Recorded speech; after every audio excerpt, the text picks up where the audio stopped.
Колку треба да работите за да купите стан? Ова е прашањето што ги мачи граѓаните на Балканскиот регион, а особено ги засега младите, бидејќи се на почеток на нивната работна кариера. Доколку се земе в предвид односот приходи цена на квадратен метар, недвижностите се тешко достапни за граѓаните од Балканскиот регион. Релевантните статистички податоци покажуваат дека просечно македонско семејство тешко може да купи стан. Статистиката покажува дека на едно просечно семејство би му требале речиси 15 години да дојде до сопствен стан, а при тоа би требало да го вложува целиот свој расположлив приход.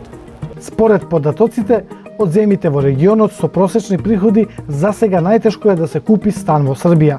Затоа по колкава цена се продаваат становите нема податоци од Заводот за статистика ниту од Македонската агенција за катастар. Доколку се земат в предвид податоците на агенциите за недвижности, цените на становите се движат во распонот 1700 до 2000 евра за квадратен метар во и околу центарот на Скопје. Цените се значително пониски за стари станови, но во приградските населби.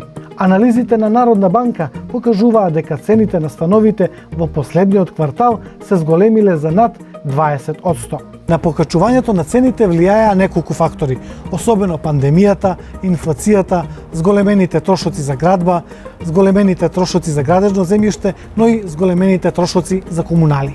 Иако според последните податоци од пописот во земјата во 2021 година повеќе од 1/3 од вкупно попишаните 839.174 стана се празни, очекувањата не се во насока на намалување на цените на становите, бидејќи се уште постои висока побарувачка за овие недвижнини. Но и под претпоставка во извесно време да дојде до стабилизирање на цените на пазарот на недвижнини, па и нивно намалување. За граѓаните во земјите од регионот со просечни примања, купувањето стан ќе остане невозможна мисија.